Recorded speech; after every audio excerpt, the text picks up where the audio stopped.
house in Baltimore, and ridiculously too active, quite frankly, in our WNST tech service, brought to you by Coons Florida Security Boulevard over the weekend. Losing Tavon Young, then losing Dennis Pitta on Friday. This guy does all things football on the fantasy side at Bleacher Report. You can follow his journey out on Twitter at IDP Sharks, as well as at Gary Davenport out on Bleacher Report. We welcome one of our defending champions back here. And, certainly for the Ravens, there's been too much news this week, but, conversely, the Kansas City Chiefs are getting rid of their good football players, right? Yeah, it's surprisingly so. I mean, no one's going to argue that Jeremy Maclin had a disappointing 2016 season, but you look back at 2015, his first year in Kansas City, over 1,000 yards. The year before, 2014, his final year with the Philadelphia Eagles, up over 1,000 yards. And I get that the Chiefs are one of those teams in the NFL that's right up against the salary cap. They need to find some cap relief. But to me, this is a team that has Super Bowl aspirations, or at least I believe they do. They want to make a deep playoff run.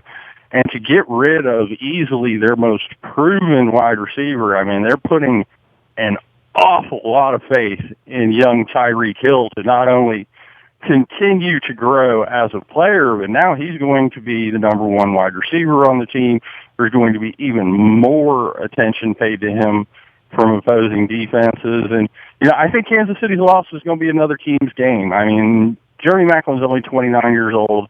I have no doubt that his phone has been ringing quite a bit over the weekend. I know the Buffalo Bills are already reported to be in preliminary talks with him. I wouldn't be at all surprised if the Ravens are at least kicking the tires trying to figure out a way to free up some cap space to add him, because he would look awfully good in that Baltimore receiving court. Well, that's the first thing we thought around here on Friday afternoon as well, and getting into the weekend. And, for the Ravens to be losing players during these crazy little walkthroughs and the drills, we got the real mini camp coming up next week, at least around here, and in most places in the NFL as well in the next 2 weeks.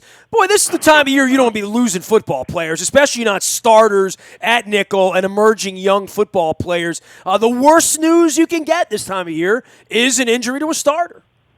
Oh, absolutely. And I think what we're seeing with Dennis Pitt is his body's just not going to let him play football anymore. And it's sad. If Ozzie Newsome hasn't already gotten Gary Barnage's agent on the phone, then allow me to make a friendly recommendation to Mr. Newsome. Get Gary Barnage's agent on the phone. Well, they got 4 other tight ends. I mean, that's the weird part. I mean, Max Williams coming back, can't count on him right now, but had a high ceiling, as a number 2 draft pick. Crockett Gilmore's also a guy they've had troubles getting on the field. They got Ben Watson. They got Nick Boyle. The one reason that was given when they did not draft O.J. Howard, who appeared to be the best player on the board at 16 when they came up, was, well, we got a lot of tight ends around here. We have a solution, and no one caught more balls at that position in the league last year than Dennis Pitta, but if there was a spot where there feels like there's a little bit of depth, that's the case. On the defensive side, you could talk about Ladarius Webb at nickel all day, but Tavon Young was an emerging guy. Yeah, and the problem is at this point in the game, you're just not going to find any kind of viable help in the secondary. The cornerbacks have been picked over, and then they've been picked over again, and then they've been picked over one more time. At tight end, I know the Ravens have depth, but you look at the question marks surrounding all these guys. You got Ben Watson, who's the wrong side of 30 years old, coming off a serious injury. Max Williams is coming back from a knee injury, from a surgery that's never been done on a football player before.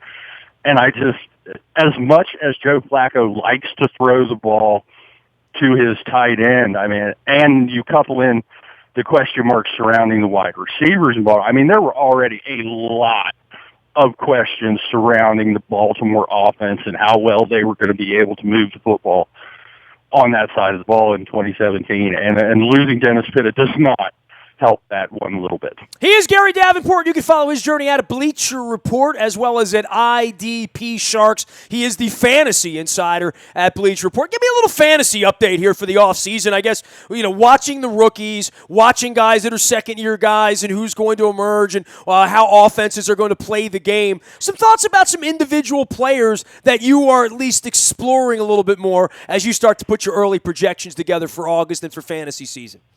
Yeah, it's going to be really interesting to watch the running back battle in San Francisco. I mean, I know no one's doing cartwheels over adding 49er skill players to their fantasy teams this year, but anytime you can get a starting running back he's going to have value. And earlier, very early mock drafts, I was seeing Carlos Hyde come off the board as a high-end RB2, probably around the 15 to 18 range among running backs. But now we're hearing rumblings out of San Francisco that the coaching staff there really likes Joe Williams, the rookie. They're not crazy about Hyde. It's another one of those situations where, they don't have anything invested in Hyde. This is a new regime. They had nothing to do with drafting him.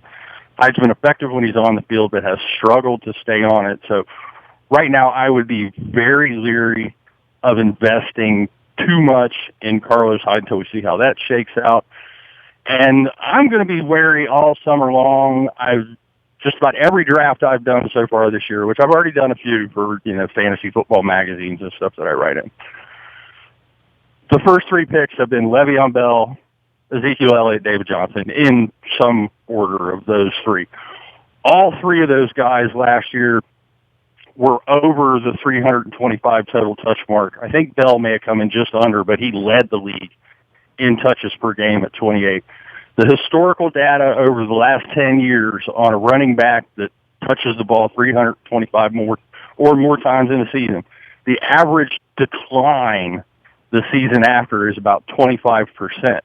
If you get up to the 370 touch mark, which Elliott and David Johnson both went over if you count Zeke's playoff carries, which I'm going to since he didn't play in Week 17, you get up over that 370 touch mark, the decline is that much steeper over the last 10 years. So I'm not saying don't draft one of those running backs in the top three. I'm just saying there's a little more risk involved than I think people are crediting. And it could make for a very interesting season. I think of the top 5 picks, if you're a guy who likes to play it safe, and you are bound and determined that you do not want that top 5 pick to be a bust, take Antonio Brown of the Pittsburgh Steelers. He's as bust-proof as any player in the National Football League. I think his average stat line the last 4 years is 120 catches, 1,500 yards and change, and 10 scores.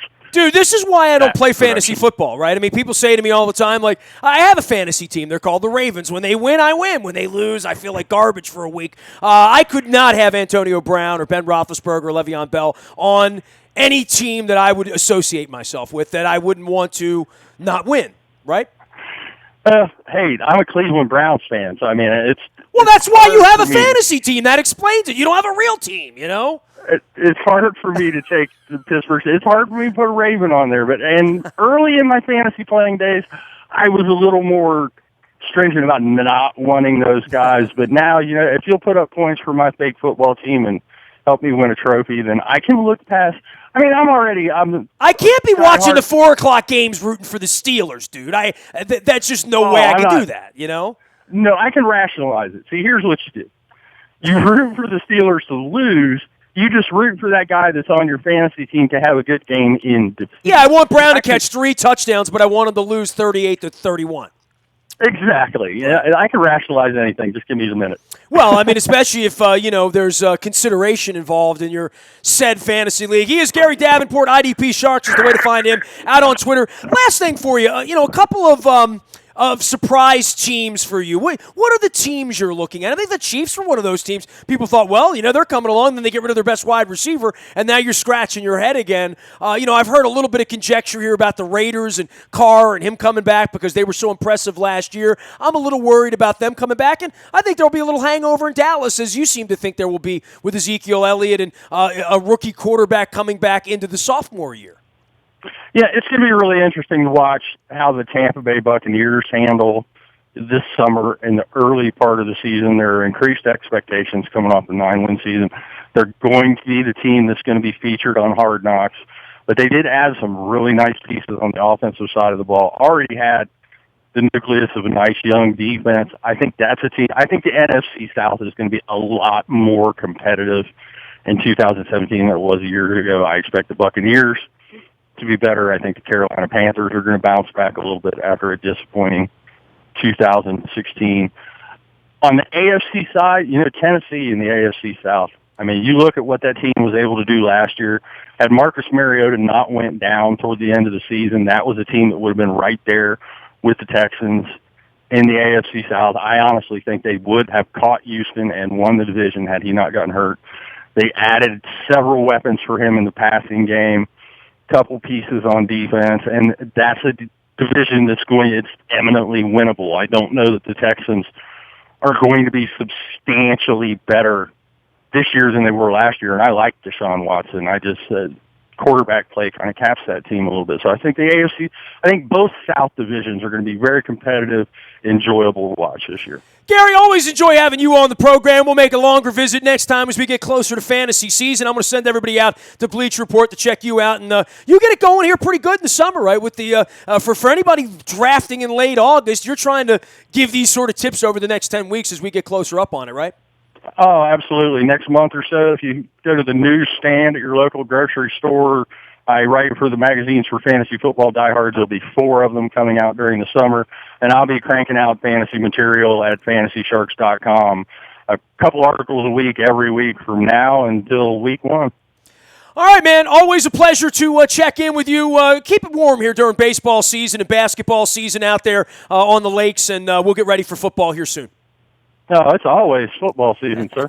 It is on the internet, that's for sure. He's Gary Davenport out at Bleacher Report and IDP Sharks. The best way to find him out on Twitter. You can find me out in the Bayou Toyota Audio Vault 24 hours a day from anywhere in the world on your mobile device. Just download the TuneIn Radio app. We do come in crystal clear from anywhere you are. Our morning newspaper ships to your email inbox each and every morning at 7 a.m. That's all brought to you by Planet Fitness and PlanetFitness.com, where it is still $10 a month to get in the best shape of your life. Last but never least, breaking news always happens first on the WNST Tech Service. That is brought to you by our friends at Coons Ford, Security Boulevard. Dennis Colossus is going to be here on Thursday, driving you home from 3 until 5 and getting you ready for a weekend here. And, of course, NBA, NHL going on. We got the Orioles headed off to New York this weekend. We will be monitoring all of that around the clock. I am a very available individual out on Facebook, Twitter, LinkedIn, Snapchat, Instagram, and streaming live on our Facebook as well as our YouTube WNSTV channel. We are WNST.net, AM 1570, and WNST Towson, Baltimore, and we never stop talking Baltimore sports.